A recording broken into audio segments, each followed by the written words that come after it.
بسم اللہ الرحمن الرحیم. سب پڑھیں. بسم اللہ الرحمن الرحیم. رب یسر ولا تعسر وتمم بالخیر وبک نستعین. بسم اللہ الرحمن الرحیم. رب یسر ولا تعسر وتمم بالخیر وبک نستعین. بسم اللہ الرحمن الرحیم. رب یسر ولا تعسر وتمم بالخیر وبک نستعین. بسم اللہ الرحمن الرحیم. حامدا ومصلیا ومسلما. آگے ہے علم الصرف کی تعریف. علم الصرف وہ علم ہے جس سے صیغوں کی پہچان حاصل ہوتی ہے، جس سے صیغوں کی پہچان اور لفظوں کو گرداننے کا طریقہ. لفظوں کی گردان کس طرح پڑھی جائے اور کس طرح اس کی گردانیں بنیں گی. ایک گردان سے دوسری گردان، ماضی سے مضارع کیسے بنے گا، مضارع سے امر کیسے بنے گا، یہ سب. اور ایک صیغے سے دوسرا صیغہ بنانے کا قاعدہ معلوم ہوتا ہے. ایک صیغہ ہے، اس سے دوسرا صیغہ تثنیہ بنانا ہے تو کیا الف لگائیں گے، آئی بات سمجھ میں. اور جمع بنانا ہے تو واو لگائیں گے. ماضی میں ضربہ سے ضربا پھر ضربو. ٹھیک ہے. فائدہ اس علم کا فائدہ یہ ہے کہ الفاظ کو صحیح طور پر پڑھنا آ جاتا ہے. بات آئی سمجھ میں. اور شروع میں جو یہ اصطلاحات ہیں یہ تقریباً سب کو پتہ ہے. ٹھیک ہے. ان میں سے 2 یا 3 یا 4 اصطلاحات ایسی ہیں جن کو ہمیں یاد کرنا ہے. باقی صرف ذہن میں رکھنا ہے کہ یہ اس کو یہ کہتے ہیں، اور سب کو پتہ بھی ہے عام طور پہ. ٹھیک ہے.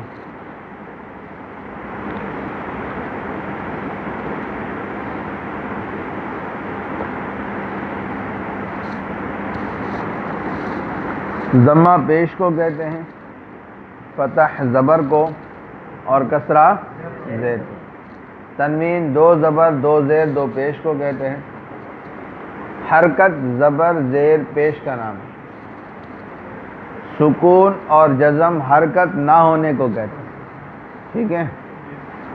تشدید ایک حرف کو 2 بار ایک سکون اور حرکت کے ساتھ پڑھنا، جیسے غضہ. کیا؟ عضہ. اب دیکھو یہ ذہن میں یاد رکھو، جہاں پر شد ہوگی مطلب یہاں پر 2 ضاد ہیں. کیا ہیں؟ پہلا ضاد ساکن ہے اور دوسرا ضاد مفتوح ہے. ٹھیک ہے.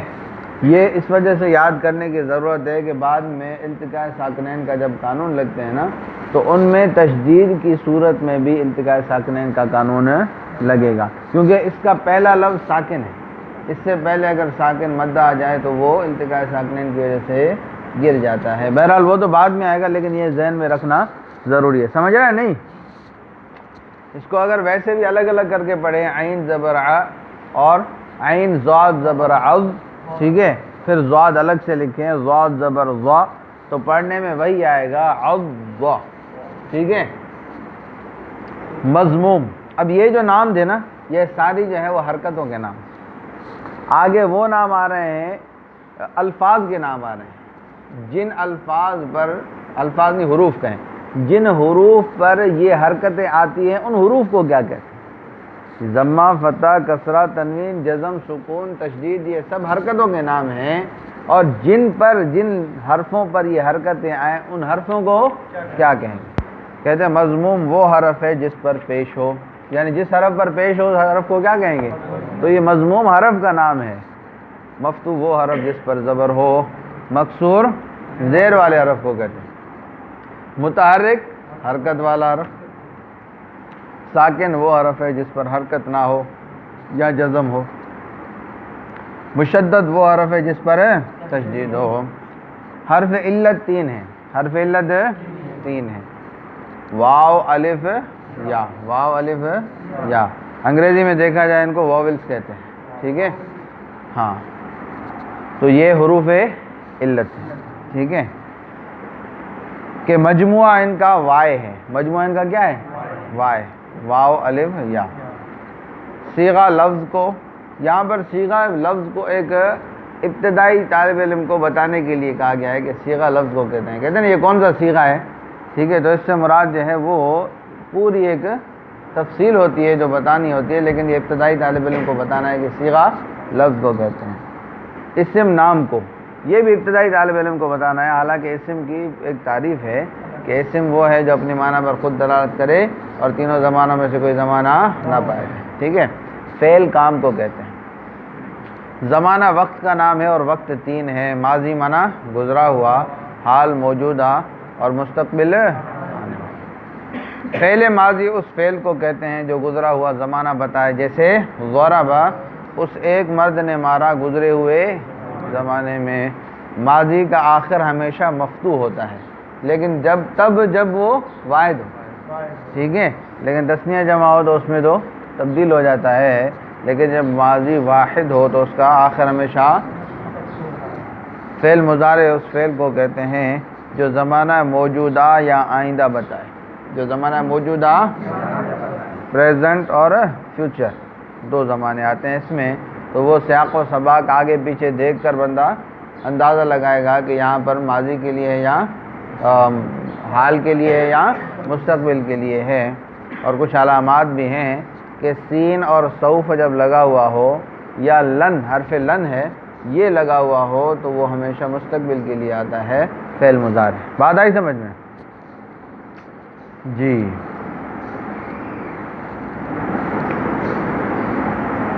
جیسے یضرب، جیسے مارتا ہے یا مارے گا وہ ایک مرد زمانہ موجودہ یا آئندہ میں۔ مضارع کا آخر مضموم ہوتا ہے، لیکن یہ صرف 5 صیغوں کا آخر مضموم ہوتا ہے۔ کون سے؟ یفعلو، تفعلو یا یضربو، تضربو، تضربو، اضربو، نضربو، ٹھیک ہے۔ یہ بھی تب جب عامل ناصب جازم سے خالی ہو، یعنی اس پر لم بھی داخل نہ ہو، لن بھی داخل نہ ہو، ان بھی داخل نہ ہو، لما بھی داخل نہ ہو۔ جوازم حروف جازم یاد ہے؟ نہیں تو پھر یاد کر لو گے انشاءاللہ۔ حروف جوازم کون سے ہیں؟ کس کو یاد ہے؟ کوئی بتائے گا؟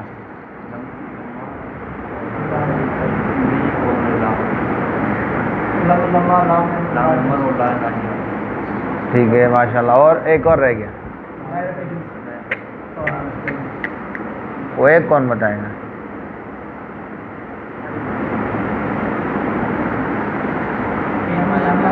ہاں اور ہاں ان شرطیہ، کیا ان شرطیہ؟ اور حروف نواصب کون سے ہیں؟ ہاں ہاں ٹھیک صحیح، ان ولن وکے وَإِذًا، ٹھیک ہے۔ بہرحال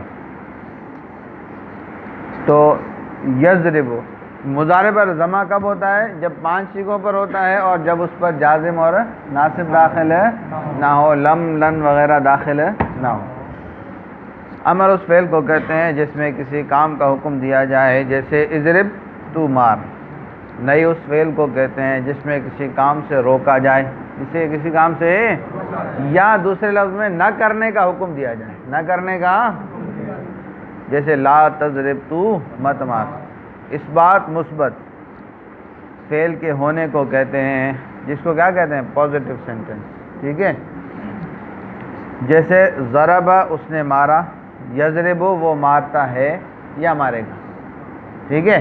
اب یہ کام کر رہا ہے نا، ٹھیک ہے، کام کے ہونے کا بتا رہا ہے نا، اگرچہ ضرب سے گزرے ہوئے زمانے میں بتا رہا ہے اور یضرب سے موجودہ اور آئندہ زمانے کا، لیکن کا نفی منفی فعل کے نہ ہونے کو کہتے ہیں۔ نفی منفی کس کو کہتے ہیں؟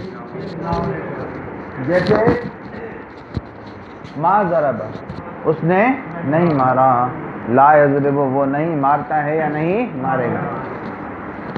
فاعل کام کرنے والے کو کہتے ہیں، ٹھیک ہے۔ مفعول وہ جس پر کام کیا جائے، جس پر کام ضرب زید امرن، مارا زید نے امر کو۔ اب مارنے والا کون ہے؟ زید، تو یہ فاعل ہوا، اور امرن کیا ہے؟ اس پر مار پڑ رہی ہے، ٹھیک ہے، اس پر کام ہو رہا ہے تو یہ مفعول ہوا۔ مارا زید نے امر کو، اس میں ضرب فعل ہے، زید فاعل ہے، امرن مفعول۔ فعل معروف وہ ہے جس کا کرنے والا معلوم ہے، جس کا کرنے والا، یہ یاد کرنا، ٹھیک ہے۔ آخر میں آپ گو پورا کر کے میں دوں گا 2 منٹ یا 3 منٹ یا 4 منٹ، اس میں آپ کو یاد کرنا ہے فعل معروف۔ فعل معروف وہ فعل ہے جس کا کرنے والا معلوم ہو، جس کا کرنے والا اس کو کیا کہتے ہیں؟ فعل معروف بھی کہتے ہیں، ٹھیک ہے، اور فعل معلوم بھی کہتے ہیں۔ فعل معروف بھی اور فعل معلوم، جیسے ضرب زید، زید نے مارا، اس میں مارنے والا معلوم ہے اور وہ کون ہے؟ فعل مجہول وہ فعل ہے جس کا کرنے والا معلوم نہ ہو، جس کا کرنے والا لیکن جس پر کام ہو رہا ہے وہ معلوم، ٹھیک ہے۔ جیسے ضرب عمر، عمر مارا گیا، اب عمر پہ مار پڑی ہے، عمر نے مار دی نہیں، اس نے کھائی ہے مار، اس میں یہ معلوم نہیں کہ مارنے والا۔ اب فعل مجہول کو فعل معلوم یسم فاعل بھی کہتے ہیں، یعنی ایسا فعل جس کا فاعل معلوم ہے یا فاعل ذکر نہیں کیا گیا، یسم منا ذکر نہیں کیا گیا، ٹھیک ہے، کیا کہتے ہیں اس کو؟ فعل معلوم یسم۔ اور اس کے بعد جو مرفوع آ رہا ہے، اس کے بعد جو اس کو جو ہے نائب فاعل بھی کہتے ہیں اور اس کو مفعول معلوم یسم فاعل بھی کہتے ہیں، ٹھیک ہے۔ بات ذہن میں بیٹھے گی نہیں بیٹھے گی؟ پرانی باتیں ہیں، ہم دورہ کر رہے ہیں نا، اس کو دہرا رہے ہیں، تو کیا ہے کہ اس کے بعد جو مرفوع ہوتا ہے، اس کے بعد یعنی فعل مجہول یا فعل معلوم اسم فاعل کے بعد جو کیا ہوتا ہے؟ مرفوع ہوتا ہے۔ کیا ہوتا ہے؟ جو لفظ مرفوع ہوتا ہے اس کو نائب فاعل یا مفعول معلوم اسم فاعل کہتے ہیں، یہ بھی یاد کرنا ہے، ٹھیک ہے۔ فعل لازم وہ فعل ہے جو فقط فاعل پر پورا ہو جائے، جو فقط فاعل پر مفعول کی ضرورت محسوس ہے، آئی بات ہے، مفعول کی ضرورت محسوس ہے، یاد رکھو کہ فعل لازم کبھی کبھی کبھار مفعول آ جاتا ہے، ٹھیک ہے، لیکن وہ اس کی بات جو ہے وہ فاعل پر پوری ہو جاتی ہے۔ بات آگے سمجھیں جی، جیسے وہ فعل ہے جو فقط فاعل پر پورا ہو جائے، جیسے جلس زید، زید بیٹھا، ذهب عمر، عمر گیا، آئی بات سمجھ میں جی۔ فعل متعدی وہ فعل ہے جو فاعل و مفعول دونوں پر پورا ہو، یعنی فاعل کے بعد فاعل لانے کے بعد بات ادھوری رہے، تب تک پوری نہ ہو جب تک مفعول کو ذکر نہ کیا جائے، بلکہ دل میں ایک سوال باقی رہے کہ آگے کچھ بتانا چاہیے۔ بات آئی سمجھ میں؟ جیسے ضرب زید عمرا، مارا زید نے، اب میں کہوں گا صرف ضرب زید مارا زید نے، تو ایک سوال ذہن میں ہوگا کس کو مارا؟ مفعول کی ضرورت ہے، آئی بات سمجھ میں؟ مارا زید نے عمر کو، ایک سوال ہے پیچھے، ذهب عمر ہے نا، ذهب عمر، ٹھیک ہے، عمر گیا، اس میں بھی سوال کی ضرورت تو پڑتی ہے نا، کہاں گیا؟ کیا کہاں گیا؟ لیکن وہ ضرورت مفعول کی نہیں ہے، کہیں گے الی البلد، متعلق ہو گیا نا، الی السوق، بازار کی طرف، یہ کیا ہو گیا؟ متعلق ہو گیا، مفعول کی طرف اس کی ضرورت ہے نہیں، اس کو بھی یاد کرنا ہے، لازم متعدی، ٹھیک ہے۔ غائب وہ ہے جو بات کرتے وقت موجود نہ ہو، اس کی جو یہاں پہ تعریف ہے نا یہ صحیح، غائب کو انگریزی میں کہتے ہیں تھرڈ پرسن، کیا کہتے ہیں؟ یعنی جس کے بارے میں بات ہو لیکن وہ مخاطب نہ ہو، غائب وہ ہے متکلم بات کرنے والا، مخاطب جس سے بات کی جائے، اور غائب وہ ہے جس کے بارے میں بات ہو، وہ موجود ہو یا نہ ہو۔ کبھی کبھار ایسا ہوتا ہے کہ وہ موجود ہوتا ہے اور اس کے بارے میں ہم دونوں بات کر رہے ہوتے ہیں، تو غائب کے بارے میں یہ کہنا کہ وہ بات کرتے وقت موجود نہ ہو، یہ اس کی تعریف اصل جامع معنی نہیں ہے، بزرگوں نے لکھی ہے، ٹھیک ہے، اگر وہ موجود نہ ہو تو پھر تو تعریف ثابت آئے گی، لیکن جب موجود ہو اور بات اس کے بارے میں ہو رہی ہو تو پھر تعریف ثابت نہیں آئے گی۔ تو غائب یہ متکلم بات کرنے والا، مخاطب یا حاضر وہ جس سے بات کی جائے، ٹھیک ہے، اور غائب وہ ہے جس کے بارے میں بات ہو، ٹھیک ہے جی، غائب وہ ہے جس کے بارے میں بات ہو، جس کے بارے میں بات ہو، جس سے بات نہ کی جائے، ٹھیک ہے۔ حاضر وہ ہے جس سے بات کی جائے، اس کو مخاطب بھی کہتے ہیں. کیا کہتے ہیں؟ مخاطب کہیں گے، مخاطب نہیں. اکثر مخاطب کہتے ہیں، مخاطب لفظ غلط. اس طرح لڑکے کہتے ہیں نا کہ دعا کرو ممتاز ہے، تو ممتاز غلط ہے، ممتاز ہوتا ہے، ممتاز نہیں ہوتا. طلباء اکرام خود غلطی کرتے ہیں. آئی بات سمجھ گئے؟ اور پھر ہم سے بھی کبھی کبھار ایسے لوگ نے کہا ممتاز آگے بات، ممتاز نہیں ہوتا. کیا ہوتا ہے؟ ممتاز ہوتا ہے. اسی طرح یہ مخاطب نہیں ہوتا بلکہ مخاطب ہوتا ہے، کیونکہ مخاطب خود متکلم ہو جائے گا، بات کرنے والا خود مخاطب ہو جائے گا. میں آپ سے مخاطب ہوں، کہتے نا میں آپ سے مخاطب ہوں، یعنی بات کر رہا ہوں. بات آگے سمجھ جی. واحد یہ بات سمجھ میں آ گئی، بس یہ یاد نہیں کرنا. واحد ایک کو، تسنیہ دو کو، جمع دو سے زائد کو کہتے ہیں. حرف اصلی اس کو کہتے ہیں جو وزن کرنے میں فا یا عین یا لام کی جگہ ہو. جو وزن کرنے میں فا یا عین یا، عربی میں ہر کلمے کو فا عین لام کے مقابلے میں نکالیں. ٹھیک ہے؟ تو جو لفظ فا کی جگہ ہو اس کو فا کلمہ کہتے ہیں، جو عین کی جگہ اس کو عین کلمہ، اور جو لام کی جگہ اس کو، مثال طور نصر ہے. کیا ہے؟ نصر. اب نصر کو وہی فا عین لام والی ترتیب میں نکالیں گے. یہ بروزن ہے کس کے؟ فاعل کے. تو نون کیونکہ فا کے مقابلے میں ہے تو نون کو فا کلمہ دیں گے، اور صاد کیونکہ عین کلمے کے مقابلے میں ہے تو صاد کو عین کلمہ کہیں گے، اور را کیونکہ لام کلمے کے مقابلے میں ہے تو اس کو لام کلمہ کہیں گے. اسی کو وہی بات کہہ دیں گے. ٹھیک ہے؟ بات ہے سمجھ میں؟ حروف حرف اصلی اس کو کہتے ہیں جو وزن کرنے میں فا یا عین یا لام کی جگہ ہو، اور جو حرف فا کی جگہ اس کو فا کلمہ، اور جو عین کی جگہ اس کو عین کلمہ، اور جو لام کی جگہ اس کو لام کلمہ کہتے ہیں. جیسے نصر فعل کے وزن پر ہے، اس میں نون فا کلمہ اور صاد عین کلمہ اور را کیا ہے؟ لام کلمہ ہے. بات نہیں سمجھ میں؟ حرف زائد اس کو کہتے ہیں جو فا عین لام میں سے کسی کی جگہ پر نہ ہو. جیسے اجتنب، جیسے اب یہ بروزن ہے استعان، اس سے اب دیکھو اس میں جیم تو فا کی جگہ ہے اور نون جو ہے وہ عین کی جگہ ہے. ٹھیک ہے؟ اور با لام کی جگہ. ٹھیک ہے؟ دو لفظ ایسے ہیں، دو حرف ایسے ہیں جو کلمے میں بھی ویسے ہی ہیں اور اس کے وزن میں بھی ویسے ہی ہیں. جو ویسے ہی وزن میں آتے ہیں وہ حروف زائد ہیں. بات آگے سمجھیے. جو ویسے ہی وزن میں آئے ان کو حروف زائد کہتے ہیں. بات آگے سمجھیے.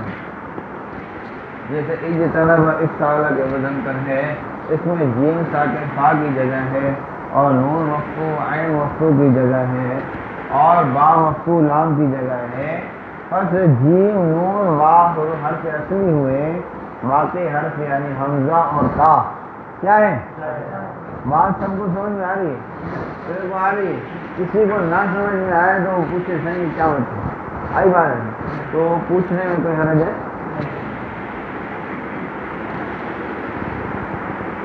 بات سمجھے؟ اب چلو افعال اور ان کے صیغے، چلو یہ بات بڑھیں. اس کو یاد کرو: فعل معروف، فعل مجرور، فعل لازم، فعل متعدی. ٹھیک ہے؟ ان کو یاد کر کے جس کو پہلے سے یاد ہے وہ مجھے سنائے ادھر آ کے. ٹھیک ہے؟ اور جس کو یاد نہیں یاد کر کے پھر سنائے. چلو جلدی جلدی جلدی. آپ کے پاس 4 منٹ ہے. 4